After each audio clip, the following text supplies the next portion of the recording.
Au départ de cette aventure architecturale, il y a un site naturel exceptionnel.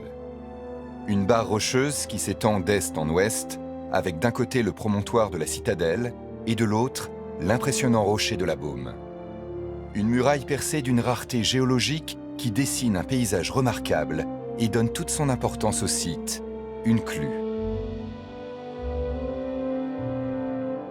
Ce qui est le plus marquant dans le site naturel de Sisteron, c'est cette clue, c'est-à-dire cette étroite coupure creusée perpendiculairement par la rivière dans la roche.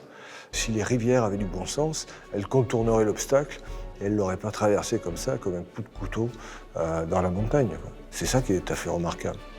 Cette brèche est l'accès le plus praticable pour relier deux territoires majeurs, les Alpes et la Provence. Le long de la rivière, un passage terrestre est en effet possible. Un passage étroit, d'à peine quelques dizaines de mètres de large, qui offre au site son premier atout.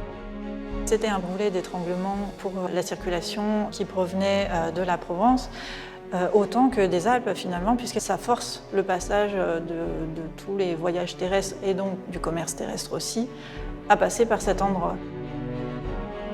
La barre rocheuse n'est pas le seul obstacle naturel qui coupe toute la région en deux. L'autre, c'est la Durance elle-même, rivière dangereuse et imprévisible. Tout au long de son cours, aucun pont ne lui résiste. Mais là encore, Sisteron va faire exception.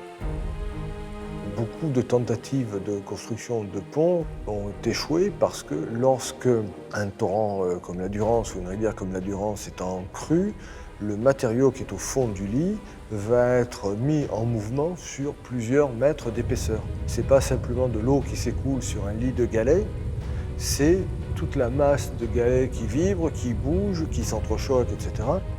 Difficile d'implanter les piliers à de telles profondeurs. Et si on les multiplie pour tenter de stabiliser l'édifice, on fait face à un double problème. D'une part, la pression de l'eau sur le pont augmente car on agrandit les surfaces immergées. D'autre part, les arches étant réduites, des débris charriés par la rivière peuvent se bloquer et générer une surpression fatale au pont. Jusqu'au XIXe siècle, le problème est insoluble, excepté à un endroit. Sisteron a une situation privilégiée parce que, du fait de la clue, on a pu appuyer un pont sur deux rives de pierre. Et pendant des siècles, au moins depuis le Moyen-Âge, c'est le seul endroit où on a pu construire un pont en pierre en dur qui permet de franchir la rivière par tous les temps. Sisteron se trouve donc à une position stratégique majeure. Une position qui se révèle même tout à fait exceptionnelle lorsqu'on y ajoute son dernier atout décisif, l'éperon rocheux où trône aujourd'hui la citadelle. Le rocher de la citadelle, c'est le verrou de la porte de la Cluse, en fait. C'est vraiment ça. C'est un verrou, quelque part, avec un œil de bœuf qui permet de surveiller tant d'un côté que de l'autre. C'est cette position en hauteur qui a permis de contrôler les alentours. En effet, il suffit de monter en haut de la citadelle pour se rendre compte qu'on voit très très loin, à des kilomètres à la ronde, et du coup, assurer une position défensive sur la cité qui se trouve en contrebas. La ville est un carrefour commercial qui, à tout instant, a le pouvoir de verrouiller totalement l'accès à la Provence.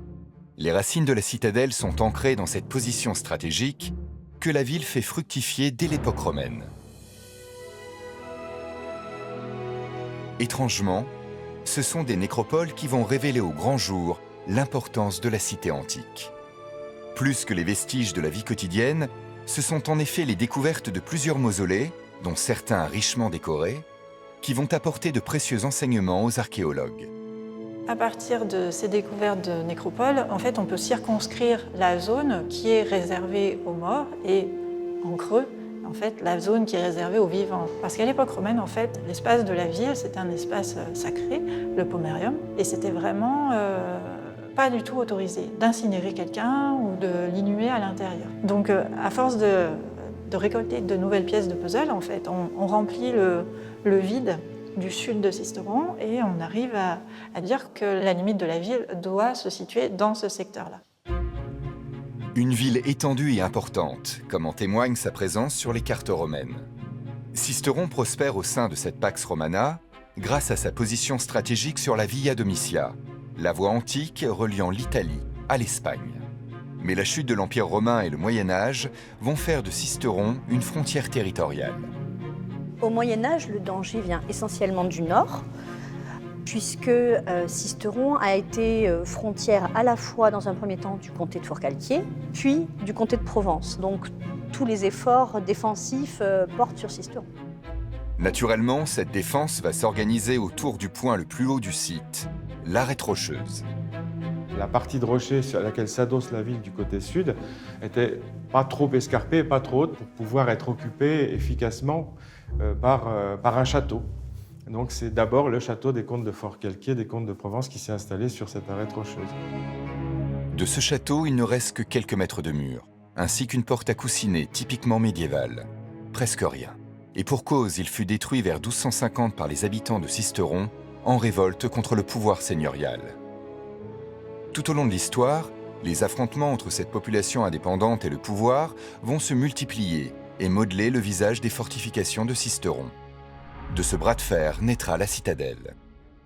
Mais en cette fin de XIIIe siècle, ce sont bien les habitants de Sisteron qui ont marqué leur territoire.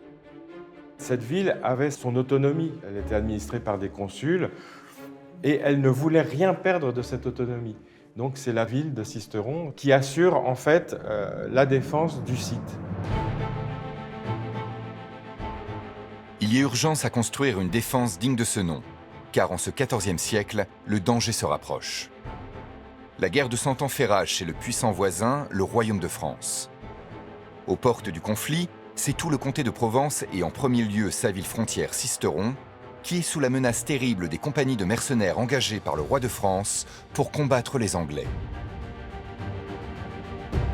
Les mercenaires qui font la guerre de 100 ans sont des professionnels de l'art militaire, payés donc pour leurs prestations. Donc en dehors de leur période de combat, ces mercenaires donc, ont besoin de pouvoir avoir quelques ressources et vont faire en général des pillages alentour, hors du royaume de France.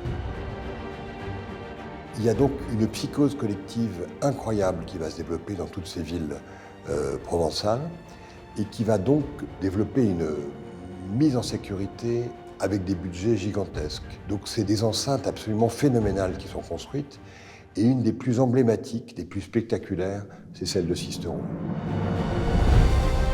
En serrant la ville contre le rocher, une puissante muraille est érigée. Elle s'étend sur plus d'1 kilomètre de long, atteignant par endroits les 10 mètres de hauteur. Elle est bordée de profonds fossés. 9 tours monumentales sont réparties autour de cette barrière infranchissable. De forme semi-circulaire, chacune fait plus de 20 mètres de haut, l'équivalent d'un immeuble de 7 étages. En cas d'attaque, l'ensemble de la population environnante peut se retrancher à l'abri de cette enceinte.